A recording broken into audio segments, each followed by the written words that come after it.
Aha! After all my years of searching, all the time and effort, I've finally found it. My quest has ended. It's covered in fishy stick sauce. Damn you, fishy!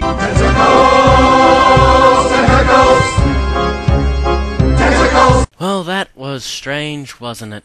Hello, I am Fishysticksauce, and welcome to, as I promised, an in-depth look at VenomFangX's return. Or, Squids do not lie, shut up you damn whales. In this video, I will be picking apart VenomFangX's video, Thunderfoot is wrong, one step at a time. Mind you, this may take a while, as there is a great deal of bullshit to sift through. Okay. We can start as soon as everyone is ready. Everyone seated? Good. I'll let Sean open. A rational conversation with Thunderfoot?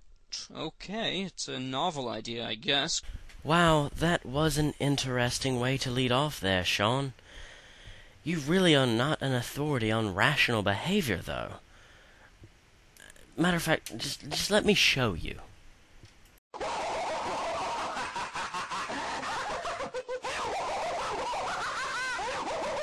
Am I the only one who felt physically uncomfortable after seeing this for the first time?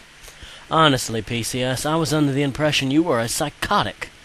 As you have yet to present any evidence to the contrary, I'm forced to remain attached to that assumption. My point is this. Someone who behaves as you do has no ground to stand upon when calling another's rationality into question. The whole glass house thing comes to mind. Anyway, what other points do you have, Sean? Please, don't be shy. Have those who are essentially intellectual vandals, those who deliberately sow disinformation. I mean, Oh, you mean like you? Do you have any basis for this statement at all? Any evidentiary basis at all? Anything at all? Those eyes are terrifying. Okay, it's not like you have any evidence for anything else. Let's just move on to your next point. That there never was a Stone Age. There are people who make stone tools today. Never was a Stone Age? Are you that bloody ignorant? Where the hell were you in history class?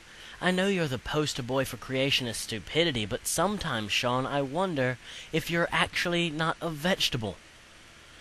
You don't even know what the Stone Age is, let alone if it happened. I mean, still make stone tools today? The Stone Age is when stones were the height of technology. Do some research. I know you're allergic to education, so I'll fill you in. The Stone Age denotes a period of time in which metallurgy was not the dominant form of tools. Therefore, Stone Age equals Age of Stone Tools, not a complicated concept. Next point.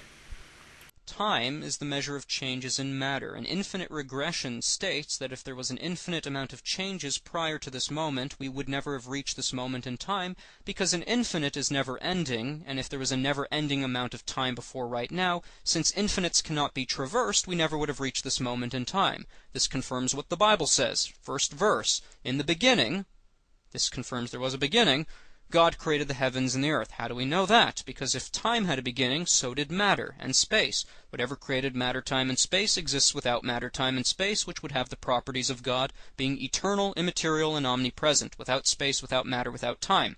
It's pretty simple, but again, you want to talk about retarding. Why don't we just throw up our hands and say, we don't know, when we can know? We just need to think outside your little naturalistic box. Oh, come now, Sean. Everyone and their grandmother has told you how wrong that is.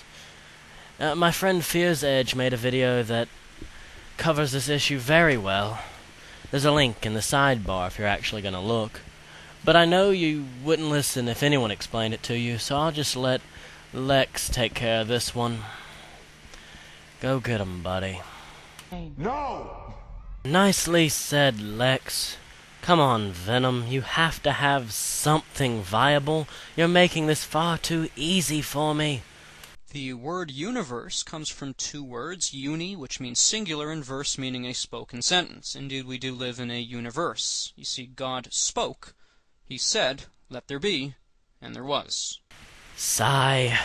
The word universe is not, was not, and will never be made up of those two words.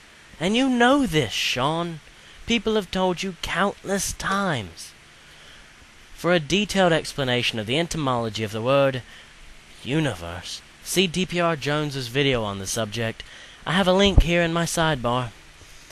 VenomFangX, you are a deceitful, lying rat, and you've still made no valid points whatsoever. Let's move on, shall we? Seriously, Sean, what the hell was that? I mean, I don't even know what to make of it. You know what? It's better if we just ignore it. Let's move on. Okay, listen. I don't want to make fun of the guy. You just did, you moron. But you're just a damn hypocrite. That's all there is to it. You're an absolute damn hypocrite. Do you remember the whole glass house thing we were talking about earlier? No? Ah, hell, why bother? Let's just move along. You're not special, and your life doesn't mean more than that of a goldfish. Are you implying that the humble goldfish, your clear intellectual superior, is a meaningless life? You evil monster. Next point. Yeah, he's not laughing 'cause that's funny. He's laughing 'cause you're insane. You're clearly not right. You just called someone insane, Sean. Need I remind you of your own bouts of what could be described as psychotic behavior? What do you think of this Mr. Connery? Should I remind him? Yes. Okay, Venom. You... Yes. Shut up, you bleeding Scotsman. Yes. Damn it, Connery. Anyway, let's just play the clip now. Anyway, Sean, you have no right to call anyone at all insane. And you sure as hell have no right to any moral high ground. Any at all. Especially after this incident. So, why doesn't God kill amputees? Because they don't deserve their arms. Anything else you wish to add, Sean? I can do this all day. You are currently on your way to hell. Tisk, tisk now, Sean. Thou shalt not judge and all that. What does give a lying, thieving monster like you the gall to judge another human being? I'll tell you what it is, Sean. It's called fanaticism. Yes, that combination of fanaticism and narcissism that I coined in my last video. What do you have to say about that, Sean? What do you have to say about that? Those damn eyes. Those horrible, horrible eyes. And now a very special thanks to a very close friend of mine, who may in fact be a hamster. I cannot thank you enough. Thank you from the bottom of my cephalopodic heart.